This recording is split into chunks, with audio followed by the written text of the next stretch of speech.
Welcome to Being That Girl Boss, the podcast by girl bosses for girl bosses, where we talk about pop culture, the internet, and business with some amazing and inspiring women from all different walks of life. Hey, what's up, you guys, and welcome back to Being That Girl Boss. Today's episode is the final episode of the Female Filmmaker series, and while I'm really sad it's ending, I cannot wait for you guys to listen to our guest today speak. Her name is Holli. She's part of the minds behind the Goddess Project. She's so amazing, and I enjoyed interviewing her so much. So come along and listen as we talk about her film, what she did, what it's like working with a female crew, and join me afterwards for the rest of the episode. So let's get into it. Hey, what's up, you guys? It's me, and I am back with the third and final part of the Female Filmmaker series here on my podcast with the last but certainly not least. Why don't you go ahead and introduce yourself? Hi, my name is Holli Rae, and I'm an artist and filmmaker from Los Angeles, California. So, when did you start filmmaking? I started filmmaking when I was about 19 years old. I kind of have always loved exploring every sort of artistic medium I could get my hands on.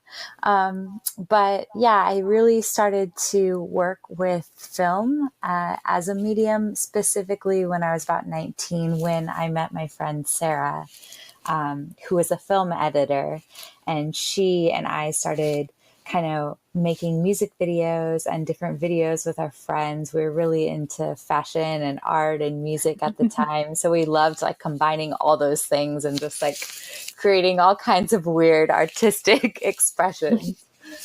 That's amazing. So what are some of the other projects you've done before we get into your biggest one, the Goddess Project, which a lot of this episode is about?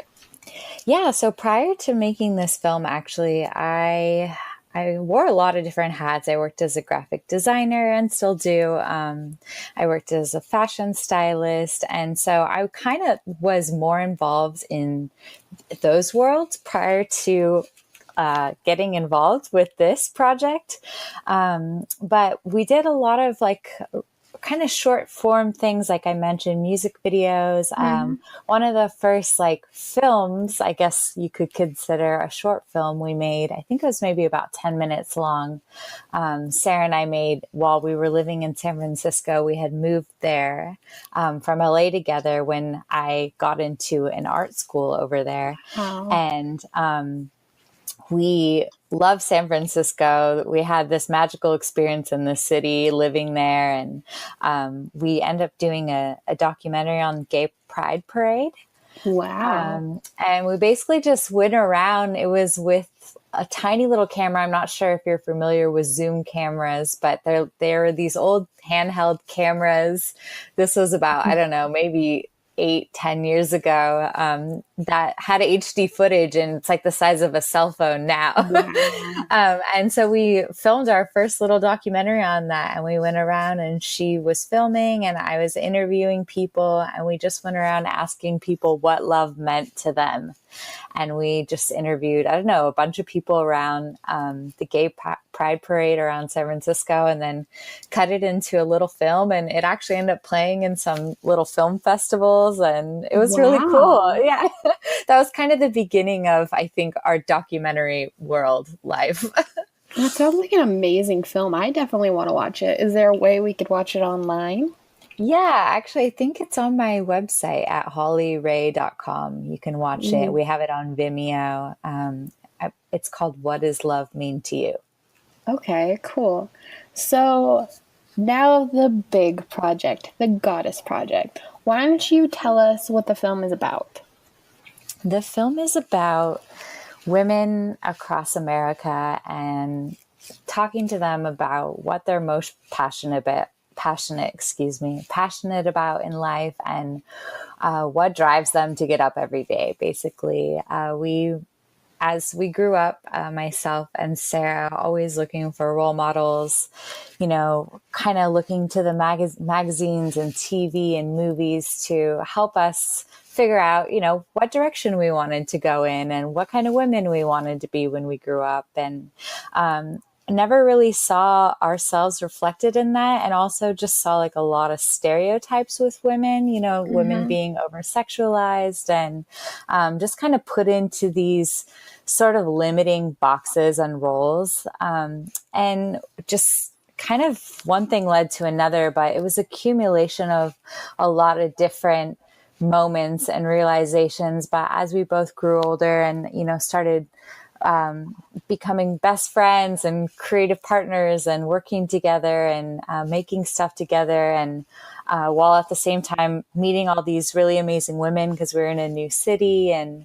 kind of blossoming into our 20s, like just kind of getting out into the world and meeting all these different people that were really starting to inspire us, and really multifaceted women that just like had jobs that we had never even heard of before, or, were moms and had other jobs too. And just kind of, or maybe they were just moms and that was like, they, had these really creative ways of how they wanted to raise their kids. And we just started to meet all these really interesting people. And we're like, wow, there's so many different types of women out there doing so much cool stuff and making amazing contributions to society, but there's not really anyone telling their stories, and we can't really find the inspiration we're looking for. So we kind of decided that we wanted to try to make a film, and it went through a bunch of different incarnations of like what that was going to look like. Like at first we thought, oh, maybe we'll partner with other filmmakers around the world to get like a global perspective, and we'll each film ourselves and our lives and our friends. And then that kind of shifted to saying like, it's really hard kind of to work with people remotely, and maybe we should just film people ourselves, but we don't want to just film people in California, and we don't want to just film our friends. We want to get diverse perspectives and people that are different from us. So that's kind of when we decided that we wanted to take a road trip and interview as many women as we possibly could. And one thing led to another, but during this time when kind of we were brainstorming and we were looking at the media and kind of feeling disappointed at the lack of representation. And at that same time, just to backtrack, I guess, Sarah had been working when we first met and started making art together as a film editor at the NFL for sports. Yeah. And she didn't really enjoy it. It was just kind of like a job that she got out of school, and always wanted to like make something more creative and with an impact. And we both had that same vision of like making art that was going to really impact people in a positive way. So when we did move to San Francisco together, it was because I had got a scholarship to go to an art school out there. I won this competition that I entered. And so when we started making stuff together, it was just like, kind of like opened up all these new possibilities for like what we could be and what we could do. And while I was in school, I was kind of being shown, one way of making art, which was very focused on marketing and advertising and sort of fashion and beauty industries and how to sell people products. And I was really getting like a behind the scenes look at how all of that works, and also working as a fashion stylist and and dealing with models on set and people behind the scenes, and seeing like how insecure even models were, and like they're kind of the women that other women are told to look like or expected to want to be like. And just getting like seeing all those pictures and all the accumulation of this together at one point just started to make us say like, what, women out there need more diverse role models, and they need more multifaceted women to look up to. And, let's do something about it. And I really came to a point where I realized I love going to school. I love learning, but I don't want to just learn how to sell people stuff. And a lot of times that ends up playing on people's insecurities. Like, you need this in order to make you feel, better. And so I just said, one day I was like, I think, I need to drop out of this school. And that day is the day actually we decided that we were going to actually commit to making the Goddess Project. Wow. That's amazing. So, for those who haven't seen the Goddess Project, how many women did you talk to in the film? And like, what were kind of some of the stories? Yeah. Well, we talked to about a little over 100 women. We went through 30 states. We spent almost 7 months on the road. We went, I think it was like a little over 10,000 miles. So we logged a lot of hours. We end up having 300 hours of footage actually at the end of it. Wow. But we went about this film in like a very DIY grassroots way. So because neither of us had ever made a feature film before, well, the whole project started like, just to go back to that initial moment of when we said, okay, we're going to do this. We didn't know how, like we didn't have money. We didn't have savings. We didn't even have cars because we lived in a city and took public transportation everywhere. And we're like, how are we going to do this? And I remember we like gave each other a pinky promise. We're like, even if we have to hitchhike around the country, we're going to do this. We committed to it that much, where we just really felt this deep calling, like this was something that we needed to do. So around that same time, I had seen a fashion brand that used Kickstarter, the crowdfunding campaign. Mm-hmm. And I was like, wow, maybe we can do this for a film. So we end up actually making a teaser and putting it on Kickstarter and raising almost $15,000. Wow. Or no, I'm sorry. It was a little over $10,000. I always get the figures because we've had multiple crowdfunding campaigns, but yeah, even so, $10,000. It was Still amazing. It was just really confirmation, because we got donations from, a lot of our friends and family, but also people we never met, people in different cities and different states and different countries. So we were like, wow, the world wants this too. It really gave us even more confirmation to do this. So that's kind of how we got to the place of being able to hit the road. And right before that, we had another serendipitous moment, which you can see in the film, but a stranger ended up donating a bus to us. Wow. So like, all these little things happen along the way that really confirmed, like, okay, I guess we're supposed to be doing this. But yeah, once we were on the road, we went about it really serendipitously. Like I said, DIY, figured it out as we went. And we had some ideas of like things that we wanted to talk about, but we really wanted to give women the space to share what they wanted to share, like what they really felt called to share about their lives, about their experience, about the hardships they've been through, whatever they wanted to share. So it was a really open dialogue, and really, I think, unique in the way that most films, they're kind of preconceived. They have their script maybe set up, or maybe documentaries have a certain types of questions, or they have an idea of where things are going to go.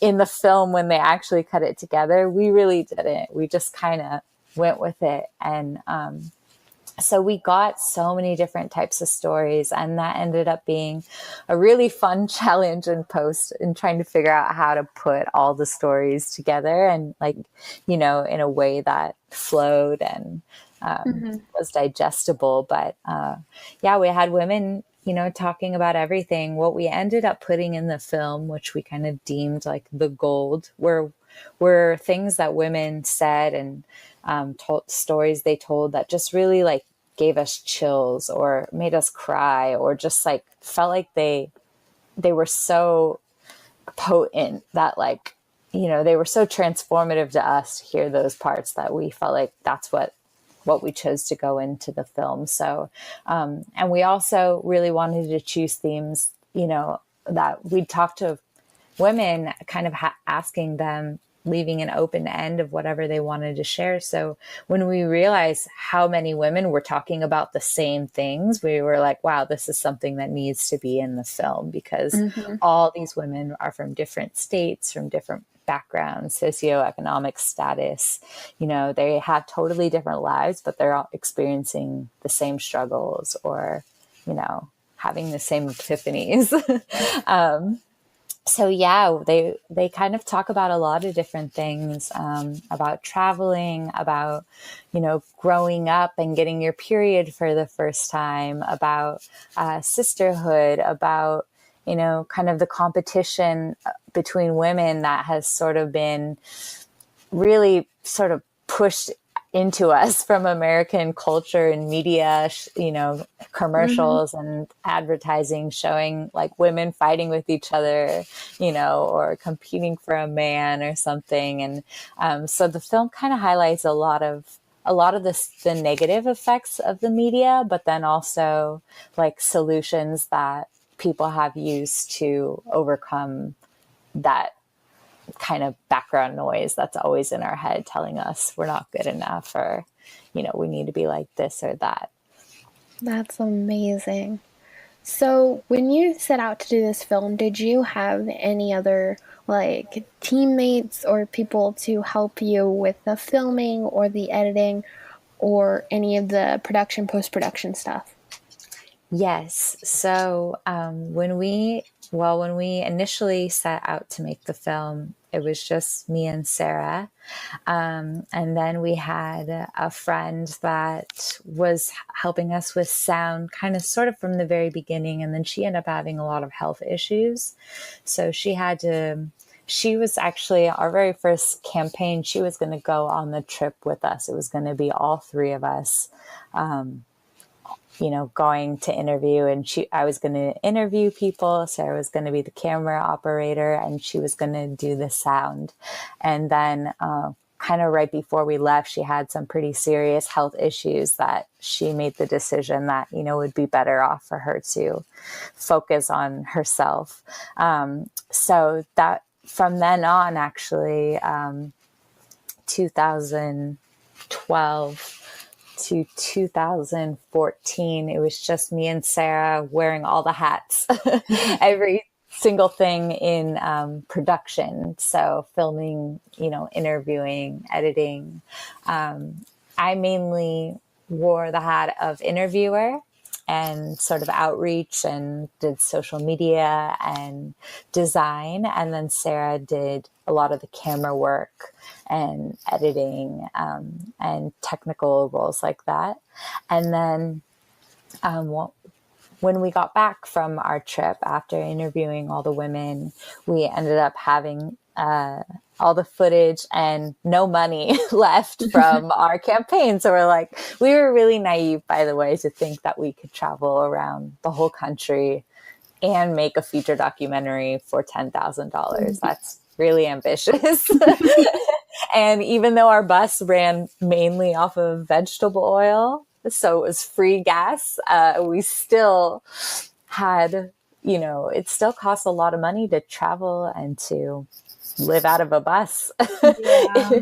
and to make a movie. So when we got back to Los Angeles after our trip, we had another crowdfunding campaign, and that was really exciting because we raised about $50,000 on top of what we had raised before to go into post-production. And because of that, we were able to hire animators and sound designer and a composer and a colorist, and we're able to employ all kinds of women to work on the film in post with us. That's amazing. Yeah. So what's it like working with an all-female team? Because a lot of times in the entertainment industry and in the filmmaking industry, there's not a lot of women in the industry. Like, there are some women, but it's so dominated by men, I feel, that a lot of women are kind of scared to go into the more filmmaking side, to go into directing or editing or like sound or camera. Like, what was it like working with those people? Absolutely. That was, you know, a huge barrier, I would say, because we knew from the very beginning that we wanted this film to be by women, about women, because, we saw a lack of representation in, the only filmmakers you ever hear growing up are men, or, the only directors, like you said, mainly are men that you really hear about that get the platforms and the funding to make their movies. But we all know there's millions of women out there that want to tell stories, that probably want to be filmmakers and directors, and they just don't get as many opportunities. So from the very beginning, that was really important to us to say, like, we're going to hire women. And that was a huge part of our campaign, saying, we want to make sure to hire women. And we had a lot of men come to us actually like wanting to work on the films, whether they were composers or animators. We had tons of men. Wow. Saying, this sounds awesome, I want to be a part of it. And we were like, oh my gosh, that is so cool that you want to work on this project. But, for this film, like, it's so rare that women get a place behind the camera and speaking roles in front of the camera, even that, and a chance to tell their real stories from their perspective rather than like from a director male perspective.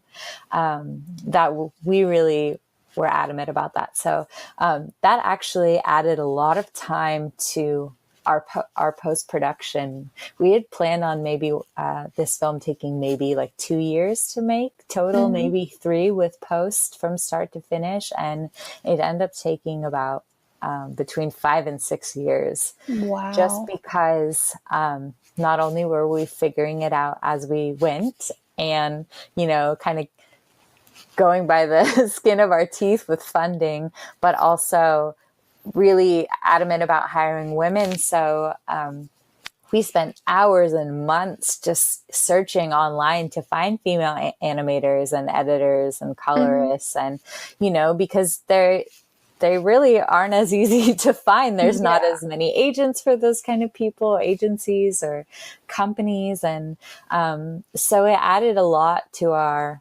timeline, but it was really worth it in the end, because seriously, every single woman that we work with was like, this is so refreshing to be able to work with a female crew, even till this day on sets that I've been in the past on things I produce. I've really tried to hire pretty much all women almost since working on this for other projects even. And it's funny, I had a shoot a couple of months ago that I did, and at the end of the day, a lot of the crew left, and they never picked up their checks, like for their payment, and they came back, or some of them texted me like, oh my gosh, I had so much fun on set with all these women that I felt so comfortable that I forgot I was even working. Like, I literally thought I was just hanging out with girls, because there's a lot of power dynamics that happen between men and women on set, unfortunately, just because there is such like an imbalance, and so men are used to pulling all the shots and telling everyone what to do. So, women also tend to, I think, work in a lot more like nurturing, empathetic, collaborative way.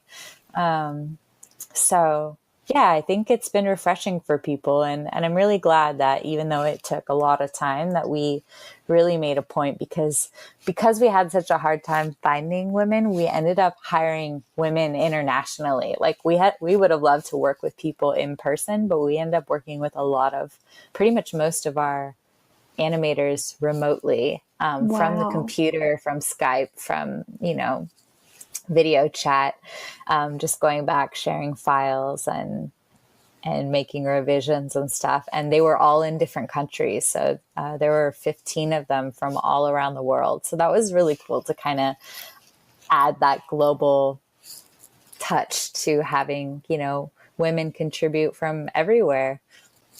That's amazing. Wow.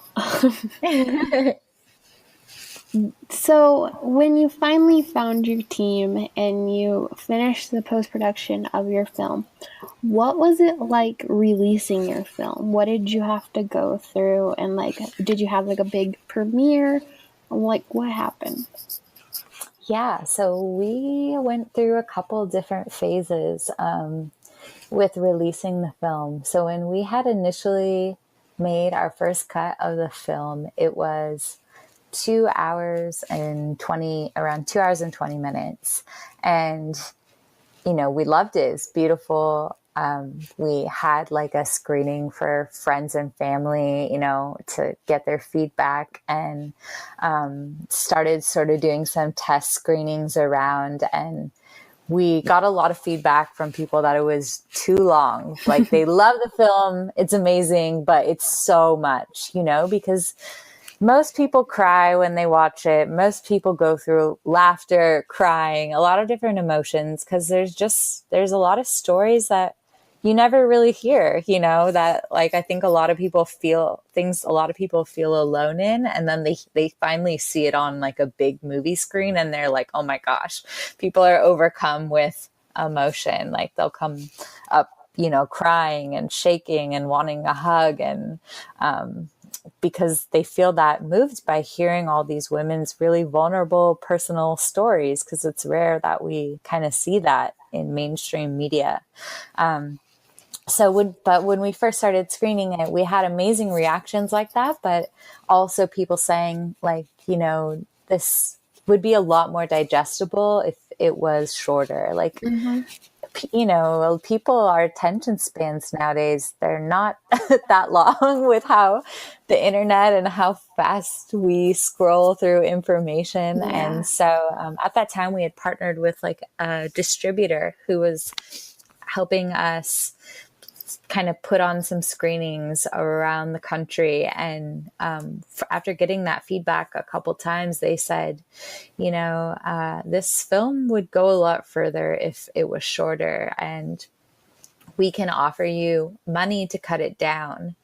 And so we were like, uh-oh, like, we're so exhausted. Are you kidding me? We finally reached the end of this 5-year journey to make this movie, and we've put everything into it. We've invested so much, pretty much sold everything we had and invested our whole lives into making this project. And now that it's done, someone's telling us it's not done.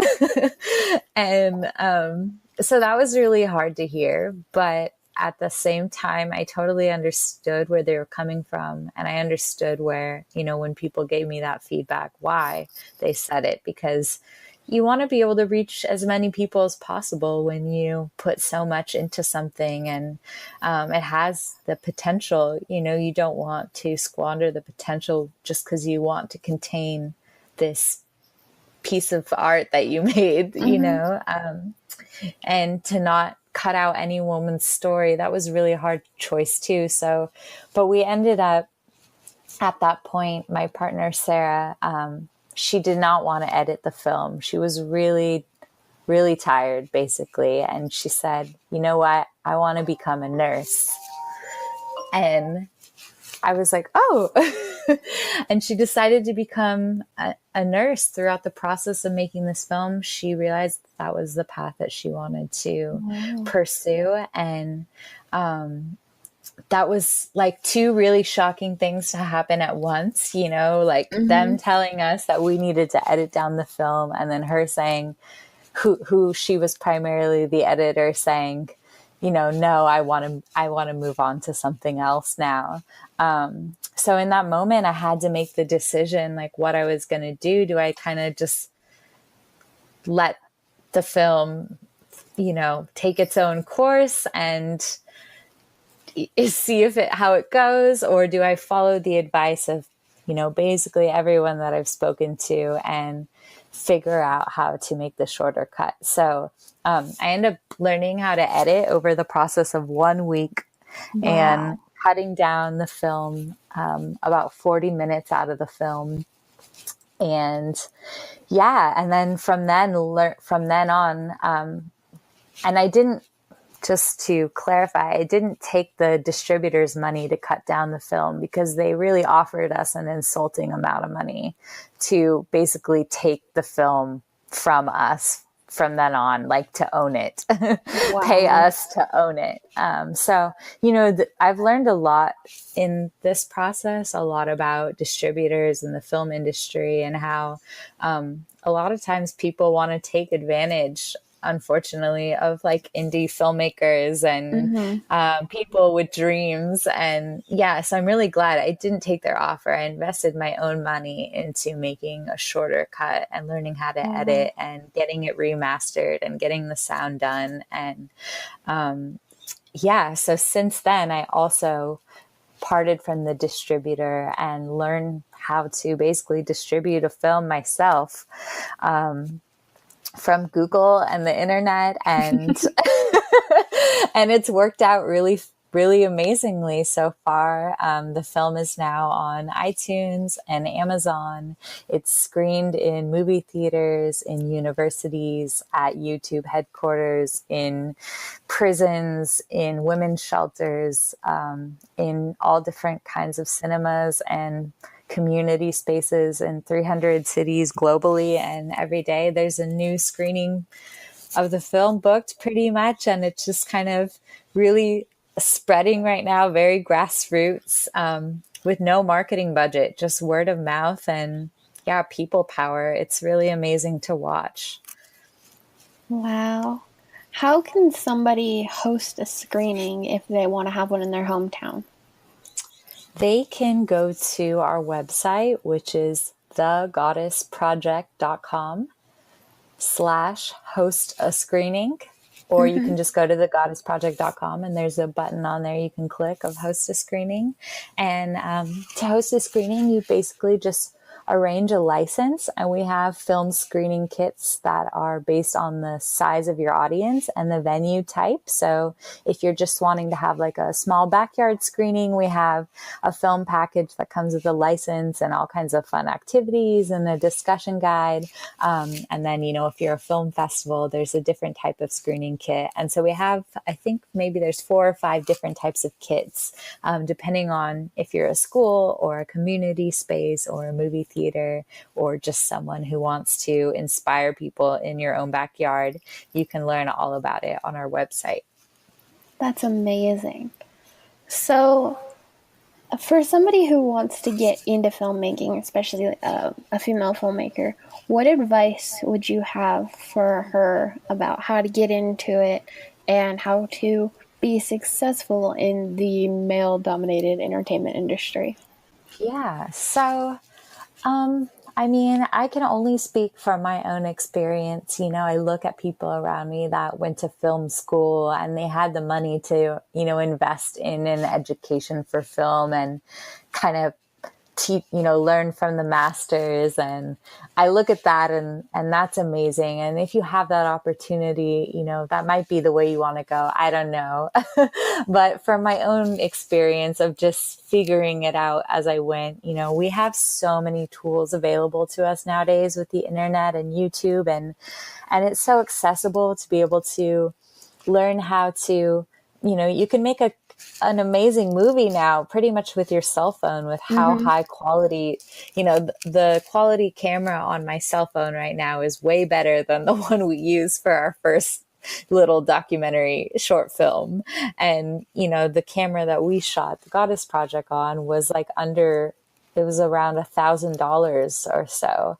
So, that's really not that big of an investment to be able to create a movie that, can go all around the world, basically, as a starting point. But what I would say is just, that you're really capable of more than you can ever imagine. And as soon as you start telling stories and doing something consistently, and being excited about it, people will get excited about it too. That's like one of the main lessons that I've learned throughout this process, because I've gone through a lot of ups and downs and trials and tribulations and just moments where I really wanted to give up. And I'm like, this is way too hard. I don't have the money. I don't have the resources.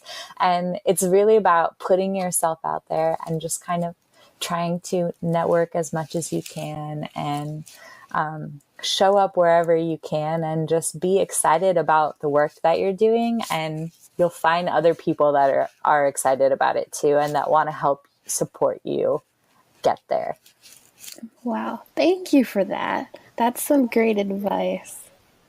You're welcome. Yeah, I hope that it's helpful. I know, I mean, while it's so much better nowadays, and I feel like every year we're getting closer and closer to like equality in different industries, we still have a long way to go. And I know there's still so many barriers for women and for all people, just anyone trying to pursue their dreams or having a big goal, you know, of making a film. Filmmaking isn't easy.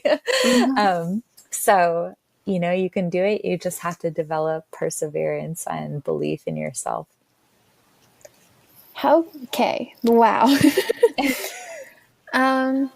That's amazing. More amazing advice. How can people find you on like social media if they want to reach out, if they have a question about the Goddess Project or about filmmaking?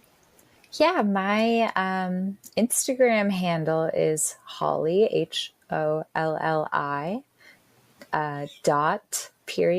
dot Rae, Rae. So you can find me on there. Feel free to DM me. That's probably the best way to reach me. And also on Instagram at The Goddess Project. Or you can go to my website at www.hollirae.com. Perfect. Thank you so much for coming on this episode to talk about your filmmaking and your amazing film that everybody should go watch. Like she said, it's on iTunes. Go watch it. Yeah.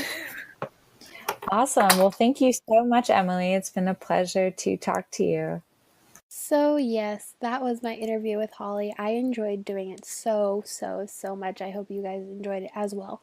Make sure you go and follow her on social media. She's just so amazing. And if you can, go and check out The Goddess Project. It's on iTunes. Like she said, you guys can go and watch it. It's so amazing. And if you host a screening with your friends because of this podcast, make sure you tag her and me at BT Girl Boss Pod so we can see it. Now, let's get into the rest of the episode, starting with our small creator shout out.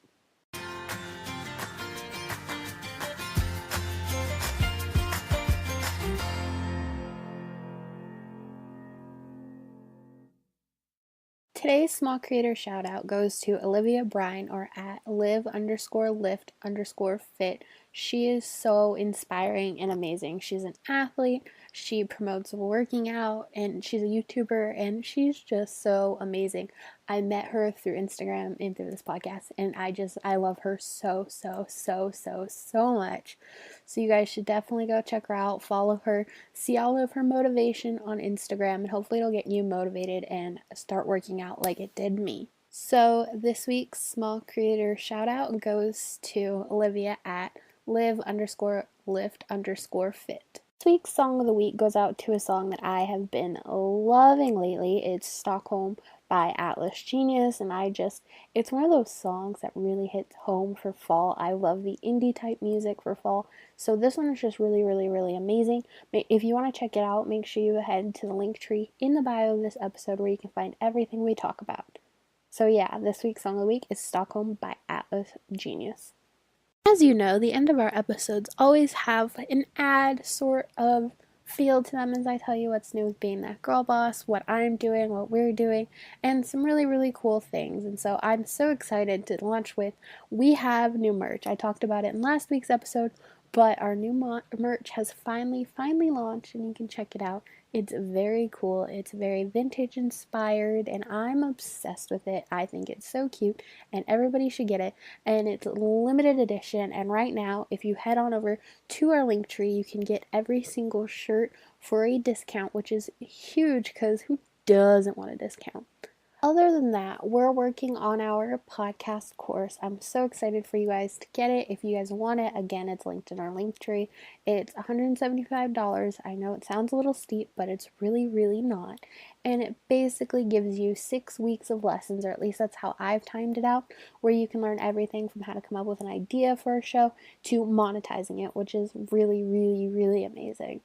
Speaking of the whole monetizing thing, one way you can support us here at the podcast is to support us on Patreon of a small monthly donation of either $1, $5, or $10 a month. You guys get exclusive content over there, exclusive merch for being a part of our Patreon, and it's just a great way to keep this podcast running and help us run, because we can't run it without funding, so we can improve our quality, because I know it's not the greatest currently, but we hope to improve soon. So with that, we use Patreon donations from you guys. So if you can, please, please, please go donate. It's a small monthly donation, like I said, and it helps us a lot. Other than that, we're working on some amazing things, including Dream Now Media. If you guys haven't heard about it yet, Dream Now Media is a media company I have started that will house a podcast network, a creator network, and so many amazing things. So if you are a creator and you're interested in finding out more, go to the link tree, and the top link will be about this. You guys can go sign up, fill out the application, and when we have more information, we'll get back to you about it. I am so beyond excited for what is coming with Dream Now, and there will be an entire episode about it soon. But I want you guys to know how good and how amazing it's going to be, and I really hope you guys are as interested as I am about it. Okay, so I just want to end this episode saying thank you so much for listening and supporting us. And I know the Instagram has been changing a lot. If you guys don't know, we have an Instagram. It's at BTGirlBossPod. It's been changing a lot. We've changed our feed. As you can see, all of the quotes are gone. And it's been a time of change. And I really enjoy the new feed we have. And I hope you guys do too. It's just something that needed to be done. If you guys aren't following us there, you definitely should. Make sure you go check it out. It's, again, Instagram.com/BT GirlBossPod. It'll be linked in the description. It's where you can find us and connect with us. You can also connect with us on Instagram at Emily Hester NCS. You can connect with us on Facebook /Being That Girl Boss. And just, you can connect with us basically anywhere you find me at Emily Hester NCS on everything. We have a YouTube channel where videos are being posted every single day, where I'm posting videos every single day. It's a lot of fun, so head over there. It's just for October, so really, really fun. Yes, I'm not going to keep this going any longer, so I will be back Friday with our Music Monthly episode. I'm excited. I hope you guys are excited. There's some great music coming for Halloween. So, yes, I will talk to you guys then. Bye.